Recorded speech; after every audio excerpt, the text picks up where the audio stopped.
chapter, electromagnetic induction. What is meant by electromagnetic force, EMF? In short, we say it as EMF, electromagnetic force. Electromagnetic force is a force that is which produces electric impulse due to some other source.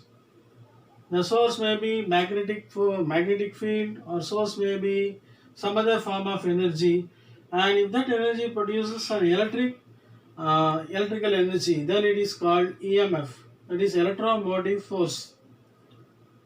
And what is meant by electromagnetic induction? Electromagnetic induction is the magnetic flux, the change in magnetic flux in one particular change in a magnetic flux which is linked to a conductor, and that is creating a change in electric current, then it is called electromagnetic induction. So the small change in magnetic flux will result in the induced EMF, then it is called electromagnetic induction. So the result is induced EMF. Induced EMF because of what? Induced EMF because of small change in or change in magnetic flux.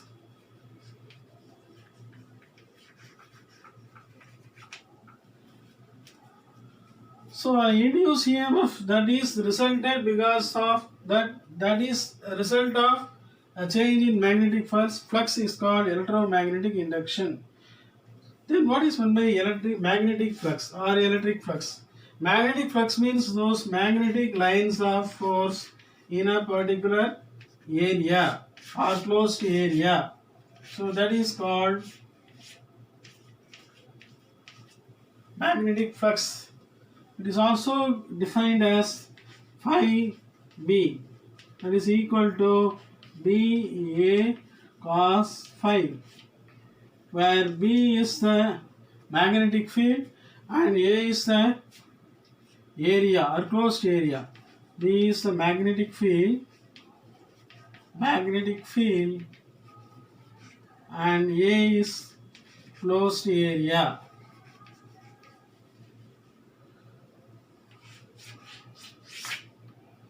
So this is the definition for magnetic flux. The number of lines over a particular area, crossing over a particular area, is called magnetic flux. So when there is a change in magnetic flux, it will induce an EMF, that is called electromagnetic induction. These are simple terms which are coming in this particular lesson. And what is meant by Lenz's law? Lenz's law states that if there is a change in induced EMF because of a change in current, there will be a change in current. If there is a change in induced EMF, there will be a change in current also. So this induced EMF is because of the result of change in current.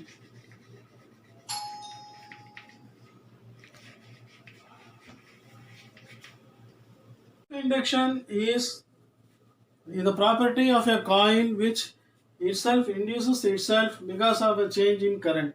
So this opposing induced EMF because of a change in the current is called self-induction. What is mutual induction? Mutual induction consists of two coils, one primary coil and secondary coil, where there is a change in induced EMF in one coil and there is a change in electric current in another coil, that is called mutual induction. Now we move on to the next topic. So these are all the other topics which we see in this particular lesson. We will see the function of a transformer. What is the function of a transformer?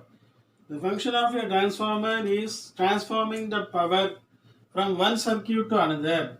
So that is the function of a transformer. Or you can say it in other terms also, that is increasing the lower voltage from higher voltage and higher voltage from lower voltage. That is also a function of transformer. And this works on the principle of electromagnetic induction. So transformer is an example for electromagnetic induction. And what is alternating current? Alternating current is that current, that is the magnitude and direction of the current changes. That is, the first phase will be like this, the second phase will be like this, the third phase will be like this, the fourth phase will be like this. So this is up 90 degree, down 90 degree, again up 90 degree, down 90 degree. So this is, the wave will be like this. That is called alternating current or AC. And DC means the direct current. This is the difference between alternating and direct current. And alternating EMF is that the magnitude and direction of the EMF also changes. Then it is called alternating EMF. What is hysteresis loss? Hysteresis loss. Hysteresis loss is actually the loss due to magnetization and demagnetization. Magnetization and demagnetization of a coil. What is magnetization? Acquiring the property of magnetism is called magnetization, and losing the property of magnetism or magnetic energy is called demagnetization. If a coil gets the property of magnetization and demagnetization, then there is a loss in energy. That loss is called hysteresis loss. And copper loss is that loss of heat. Here this is called as loss of heat because of primary and secondary windings of coil. So when a coil is wind, then there is a loss of heat that takes place in that particular coil. That is called copper loss. And what is Faraday's law? Faraday's law is that first law states that the magnetic flux, there is a change in magnetic flux, is connected to a conductor, then there will be a change in induced EMF. That is first law. That is Faraday's first law. The magnitude of the induced EMF is directly proportional or it is equal to the rate of change of induced EMF with a particular area. It is linked to a particular area. That is second law of Faraday's law. And finally we move on to last one, Fleming right hand rule. So what does the Fleming's right hand rule state? So we use this finger like this to state the Fleming right hand rule. So the index finger points the direction of the magnetic field, and when the thumb points the direction of the movement of the coil or the conductor, then the index finger, that is then the middle finger is the flow of current, points the flow of current. You can draw the diagram like this also. So this is index finger, and this is middle finger, and this is thumb. So all three are in the direction of 90 degrees each. When you see it as a three-dimensional figure, so this is Faraday's, this is Fleming's right hand rule.